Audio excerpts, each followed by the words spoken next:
Hi, good afternoon guys again. This is Stephen here.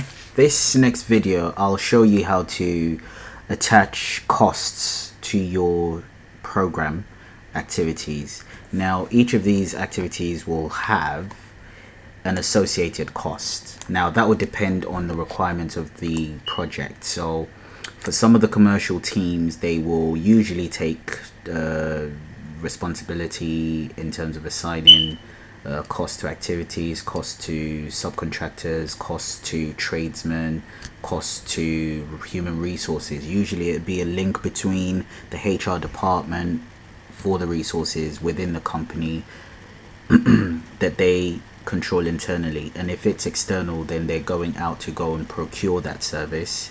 So that would require that the subcontractors provide them with the information, the cost accounting, etc., and that feeds back into the commercial department. And these commercial departments usually should, with best practice, work closely enough with the planning department. So what you can do is you have an integrated process system where the commercial team work directly in conjunction with the planners, so they're able to incorporate the costs to each of these activities, and that in essence helps with the tracking of the actual activities within the program, within the Gantt charts, within the progress measurement, the management control, etc. So you're able to directly relate costs in terms of milestone payments within the program to the actual commercial team applying to the client or to the employer for progress-based payments, basically. So that will be in keeping with the works done to date, i.e. the earned value, etc. So in subsequent lessons I will take you guys through that, but I just thought I'd give you a bit of background as to how the costs associate with the program itself. Now, so what we will do is, from the last lesson, I'd associated some costs with all of these. Now, if you scroll down, you could see that they already have resources associated with them. Now, these resources were created, and you can see all of the detailing for the resources right beneath. Here you have the price per unit, which is £40 an hour for the study analysis and evaluation, which is a 50-day duration, and that 50-day would be 50 budgeted labor units. Yeah, and what that means in essence is per day, 8 hours per day. You'd multiply this 8 hours per day by the 50-day duration, and what that gives you is 400 budgeted units. Why? Because you have 8 units per day and it's a 50-day duration, gives you 400. 8 times 5, that's 40, and obviously this is 50 days, so it's 8 times 50, that's 400. For those of you who might suffer with deficiencies in mathematics, I do it that way for that purpose. Now, so what that then in essence transfers into is the price per hour would be 40, so the price per day would be 40 times 8. So what is 4 times 8? If 4 times 7 is 28, then 4 times 8 is what? 32. So per day you're accumulating £320 a day at £40 an hour. So £320 a day. If you do your calculations correctly, what does that give you for a duration of 50 days? If you were told to do this calculation at 320 a day. So I'll let you get your calculators out and do the multiplication. And that would give you, as you can see here, the at completion cost of £16,000. That's a hell of a lot of money to pay. But then you do actually get disciplines like this where they do get paid £40 a day, and this is so. Now what you want to do is transfer all of this information and attach it to your actual activity. So this is a resource cost. So this has been costed, this particular activity has been costed by default because it has this particular resource associated to it. So there is a possibility that you can have multiple resources associated to one activity, because maybe they may have more than one geologist on it or geophysicist. They might even have some others. For instance, let's just go here and we go to maybe a research casting or any of these that have been pre-created. You know, you've got a controller vehicle, maybe for the study analysis and evaluation they might have to go out to field or go out to the middle of the sea on the vessels, etc., which will be labor, non-labor material resource. You know, there are so many different things that could be associated with this particular activity. So just what we would do is probably take one of these guys, the signature device. We'll take it and add it in there. So now we've got two resources, and what that tells you is 8 per day. Budgeted cost is that because we haven't actually got an associated cost to it here.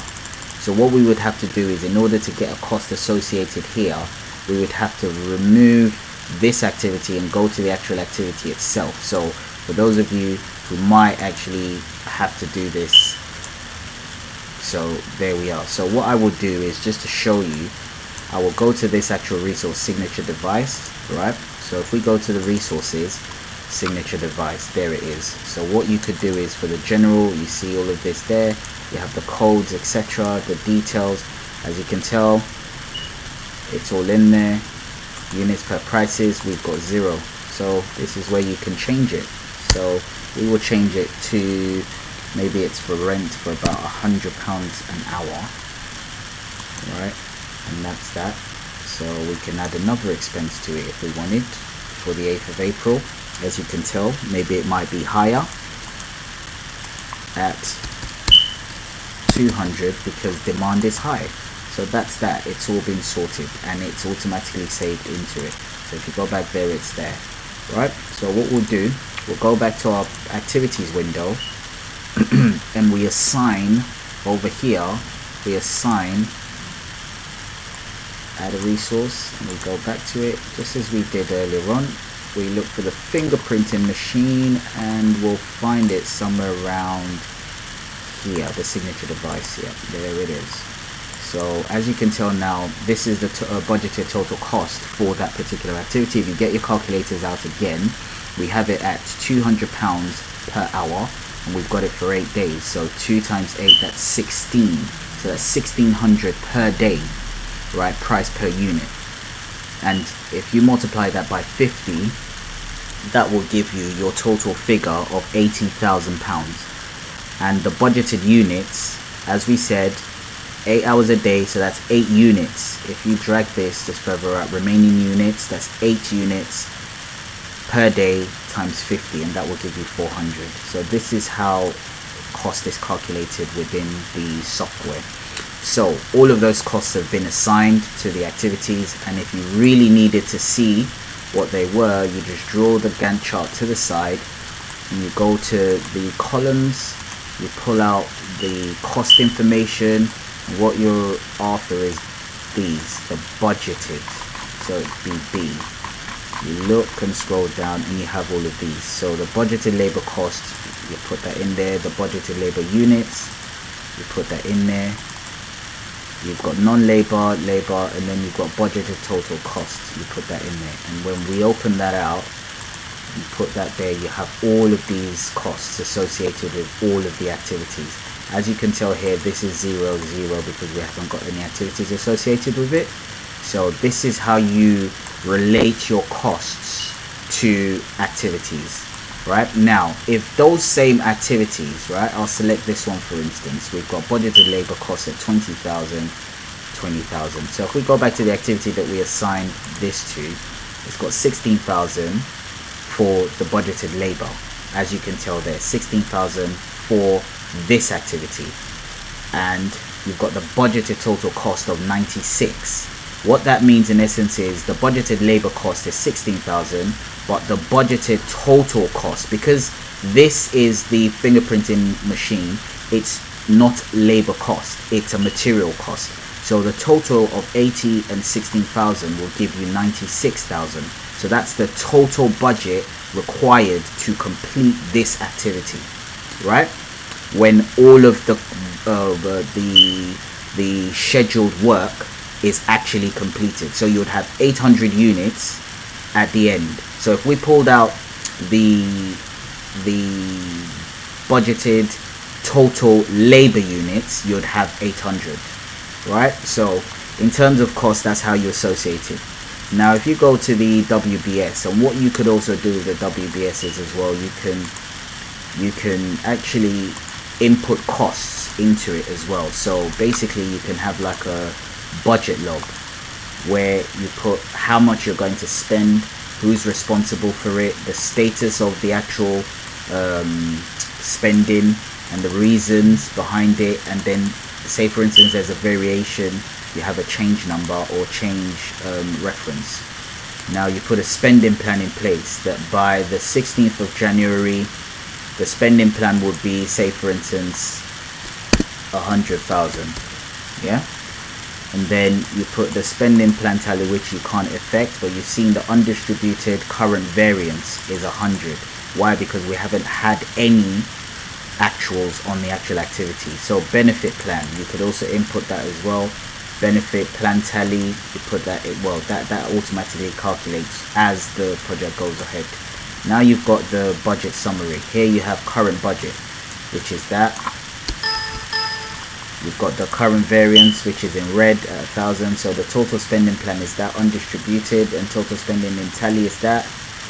You see, so there's all sorts of different costs you can apply to it. So you can put milestones in there for the WBSs themselves, and you put a weight into it, and you can tick whether the milestones have been complete. Here you can assign WBS docs to it, and then also you have the earned value, but we won't touch on this, we'll do this in subsequent lessons. So we go back to the activity plane view here, and what we could do is, this is the at completion cost. If there are any other costs associated with this, what we could easily do is just basically enter those costs in here and increase them. So say for instance it was 90,000, it wouldn't change. Why is that? Because it's preset. Yeah, it's preset. So if you wanted to change, say for instance it cost you more than 80,000 for this particular activity, what you would do is come here and go to the at completion cost. You just say to them it was 90,000. So that's the at completion cost. So if you look over here, it used to be 96,000. Now it's 106 because I've added 10 grand to it. So it's now total 106,000. So this is how you keep track. And then you can now pull up the variance for that. Just over here, as you can see, accounting variance. You can pull this out here.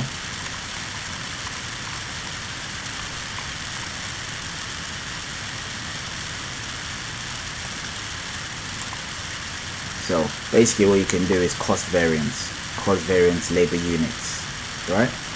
Or cost variance cost. You see, so there's all sorts of different things you could pull out. So you've got cost percent budgets, cost accounts. You've also got cost performance index, which we will visit in subsequent lessons. So we put in that there, and we bring it all the way down to there and apply it. And that tells you what the cost variance is. Where is it gone? So there you are. So this won't come in until we actually schedule the program, and then it will give us the costing information. Okay, so what I would do is for this activity here, this is a start milestone, finish milestone. This activity here, conclusion recommendation, we won't attach anything to it. I'll attach a brand new created resource here. Sorry about that. Let me just take that off.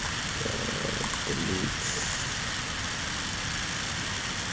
What my intention was to add a resource to it. So what I would do, I'll create a brand new resource from the resources window here quickly. Okay, so